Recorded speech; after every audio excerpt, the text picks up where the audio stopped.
तो हेलो दोस्तों, देखिए अगर आप कभी बैंक खाता एसबीआई में है या पीएनबी बैंक में है या बैंक ऑफ बड़ौदा में है तो ये वीडियो आपके लिए बहुत ज़रूरी है, क्योंकि सरकार और आरबीआई ने बैंकिंग सिस्टम को मजबूत बनाने के लिए कुछ अहम बदलाव कर दिए हैं जो सीधे आपके पैसे, बैंक अकाउंट और आपकी ट्रांजैक्शन पर असर डालेंगे।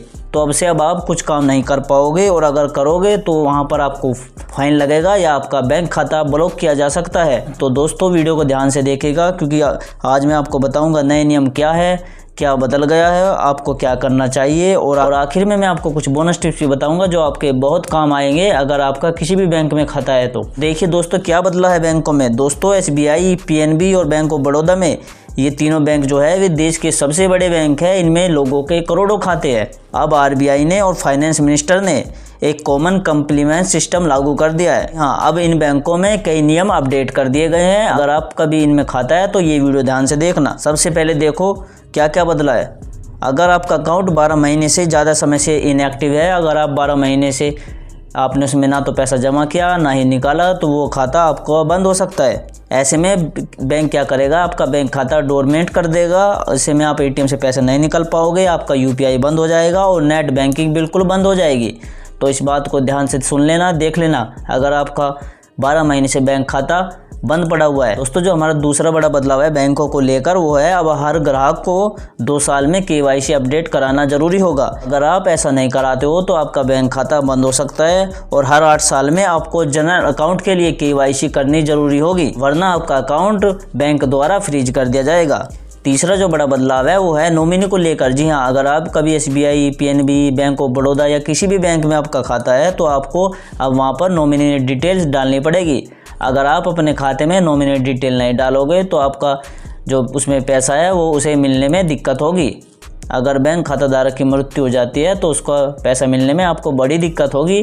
तो इसलिए अपना नॉमिनी ज़रूर अपडेट कर लो। दोस्तों जो सरकार नए नियम लागू कर रही है वो इसलिए लागू कर रही है कि आप अपने अकाउंट को एक्टिव रख सके और उसे ग्राहक को पैसा मिलने में कोई दिक्कत ना हो। अब जो दूसरा अपडेट हुआ है वो ट्रांजैक्शन और यूपीआई के नियमों को लेकर हुआ है। अब देखिए, अब पहले जहां आप यूपीआई से 1 लाख तक ट्रांसफ़र कर सकते थे, अब कुछ बैंकों ने यानी एसबीआई ने और पीएनबी ने इन्हें ये लिमिट 50,000 तक कर दिया है। यानी अब आप यूपीआई से कुल 50,000 तक पेमेंट कर पाओगे। दूसरा जो हमारा अपडेट है वो है थर्ड पार्टी ट्रांसफ़र वेरिफिकेशन। जी हाँ, अब नए बेनिफिशियरी जोड़ने पर तुरंत ट्रांसफ़र आपका पैसा नहीं होगा। बैंक 4 घंटे से लेकर 24 घंटे तक कूलिंग पीरियड रखेंगे, इससे फ्रॉड से बचाव होगा।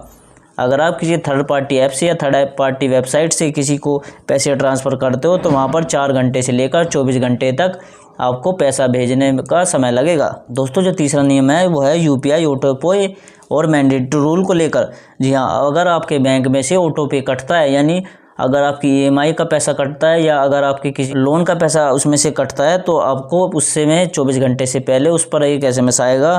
तो वे बैंक आपको मैसेज भेजेगा कि ताकि ग्राहक कंफर्म कर सके। यानी अब बैंक आपकी जानकारी के बिना कोई भी पैसा नहीं काट सकेंगे। अगर वो आपके खाते में से पैसा काटेंगे तो उन्हें SMS भेजना पड़ेगा। दोस्तों जो हमारा तीसरा बड़ा बदलाव हुआ है वो हुआ है एटीएम को लेकर और विड्रॉ को लेकर। जी हाँ, अगर आप एटीएम कार्ड यूज करते हो तो ये नियम आपके लिए जानना बहुत ज़रूरी है। अब देखो, हर ट्रांजैक्शन के बाद आपको इंस्टेंट अलर्ट भेजेगा।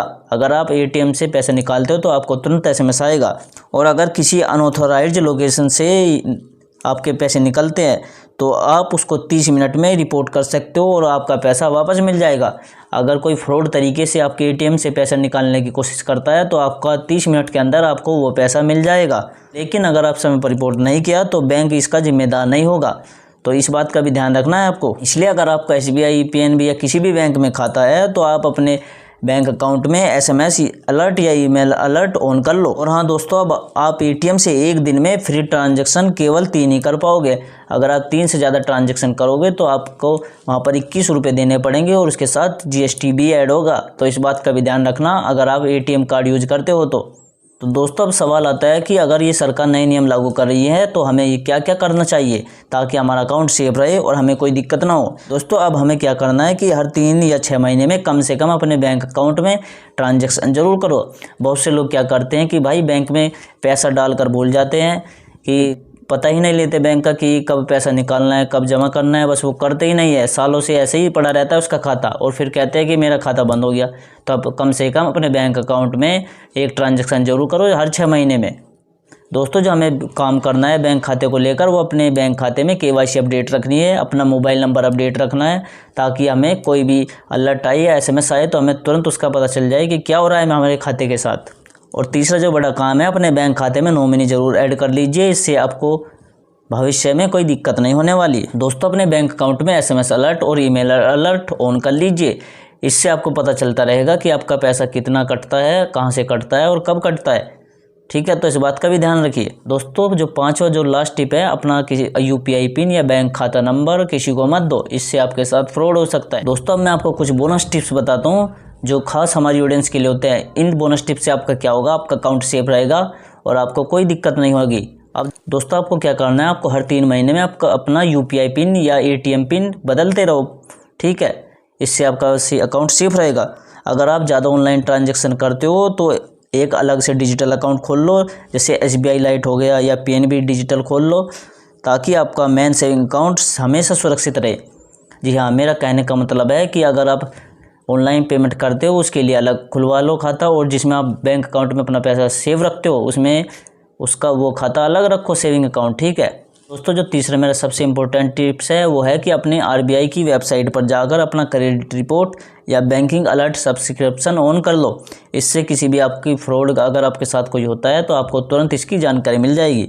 तो दोस्तों ये थे SBI, PNB और बैंक ऑफ बड़ौदा से जुड़े नए नियम जो आपके अकाउंट में लागू होने वाले हैं, आपके बैंक खाते में लागू होने वाले हैं। अगर आप चाहते हैं कि आपका पैसा और अकाउंट सेफ रहे तो इस वीडियो को ज़्यादा से ज़्यादा लोगों के साथ शेयर कीजिए, ताकि वो भी इस इन्फॉर्मेशन का लाभ उठा सके।